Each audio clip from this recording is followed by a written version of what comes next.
Teman-teman, hari ini Jumat 23 September 2022, perayaan wajib Santo Padre Pio, seorang imam. Padre Pio lahir di Pietrelcina, Italia pada 25 Mei 1887 dengan nama Francesco Forgione. Meninggal karena serangan jantung pada 23 September 1968 di Gereja Maria Penuh Rahmat di San Rotondo, Italia. Mendapatkan beatifikasi oleh Paus Yohanes Paulus II pada 2 Mei 1999. Satu hal yang paling menarik bagi saya dari Padre Pio adalah karunia stigmata yang dia terima. Memang ada beberapa orang kudus yang pernah mendapatkan anugerah menyakitkan ini, seperti Santo Fransiskus Assisi, Santa Gemma Galgani, Santa Katarina dari Siena, Santa Mariam Borerdi, dan mungkin masih ada yang lain. Padre Pio mulai menerima anugerah stigmata pada Agustus 1918 hingga akhir hayat. Jadi selama 50 tahun dia ikut merasakan penderitaan Kristus yang disalib, setidaknya lewat luka di tangan yang permanen. Dan ajaibnya luka ini menghilang hanya beberapa hari sebelum dia meninggal. Ini menarik teman-teman. Tidakkah kita sadar bahwa stigmata ini adalah cara Tuhan Yesus berkomunikasi dengan kita? Kalau kita saat ini sering ditanya apakah benar Yesus wafat di salib, apakah benar Yesus bangkit, apakah benar Yesus Tuhan, dan sebagainya. Tanda-tanda atau stigmata yang dianugerahkan pada para santo dan santa ini menunjukkan bahwa semua pertanyaan itu tidak perlu dijawab lagi. Jawabannya sudah jelas. Lalu untuk apa kita ragu? Saya rasa Tuhan memang baik. Saking baiknya dia dengan sabar memberi kita kesadaran dan pengetahuan tentang dirinya. Perlahan-lahan. Tidak gerusa-gerusu. Injil hari ini, Lukas 9 ayat 18-22 menyatakan, dengan keras Yesus melarang mereka, para rasul, memberitakan hal itu, bahwa Yesus adalah Kristus dari Allah kepada siapapun. Karena segala sesuatu ada waktunya, seperti jelas diungkapkan Pengkhotbah 3 ayat 1-11 dalam bacaan pertama. Untuk segala sesuatu di bawah langit ada waktunya.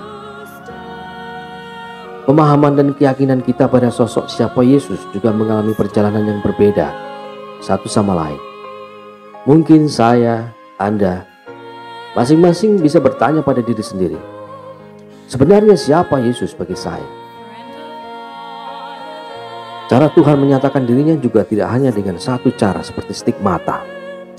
Dia menyatakan dengan berubahnya hosti menjadi daging dan mengeluarkan darah.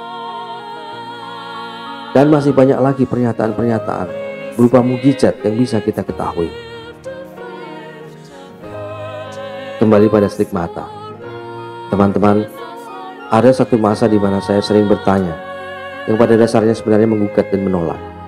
Bertanya pada Tuhan, kenapa Yesus harus menderita? Secara bawah sadar saya mengatakan bahwa saya tidak ingin menderita, tapi saya sebenarnya ingin ikut Yesus. Anda tentu ingat dengan sabda Yesus, barang siapa tidak memikul salibnya dan mengikut aku, ia tidak layak bagiku. Matius 10 ayat 38. Saya sadar penolakan itu masih sering muncul saat-saat sekarang. Seperti misalnya ketika berdoa pujian pagi pada hati kudus Yesus. Ada satu kalimat yang berbunyi begini dalam doa itu. Janganlah biarkan aku dipisahkan daripadamu. Sembunyikanlah aku dalam lukamu. Di situ aku mau berdoa, berkorban, dan menderita serta mati untukmu bila kau kehendaki. Terus terang teman-teman, saya sering melewatkan alinea ini dalam setiap doa pagi saya.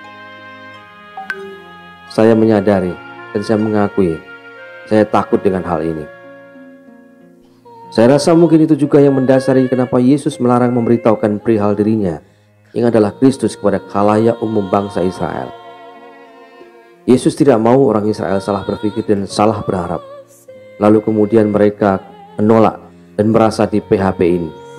Orang Israel menganggap bahwa Mesias atau Kristus atau yang diurapi itu adalah Raja Penyelamat yang gagah perkasa dan bakal dengan mudah bisa menaklukkan musuh Israel, membawa bangsa Israel keluar dari penderitaan, penjajahan, seperti Musa membawa Israel keluar dari tanah Mesir.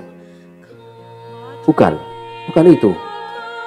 Karena itu dalam Lukas 9 ayat 22 Yesus menjelaskan bahwa anak manusia harus menanggung banyak penderitaan dan ditolak oleh tua-tua, imam-imam kepala dan ahli-ahli Taurat, lalu dibunuh dan dibangkitkan pada hari ketiga. Jadi apa yang ada dalam pikiran Yesus tidak sama dengan apa yang ada dalam pikiran orang Israel pada umumnya. Saat itu mereka belum siap kalau diberitahu. Saya pun demikian teman-teman. Saya belum tahu kapan saya siap dan berani mati untuk Kristus. Mungkin Anda sudah siap. Amin.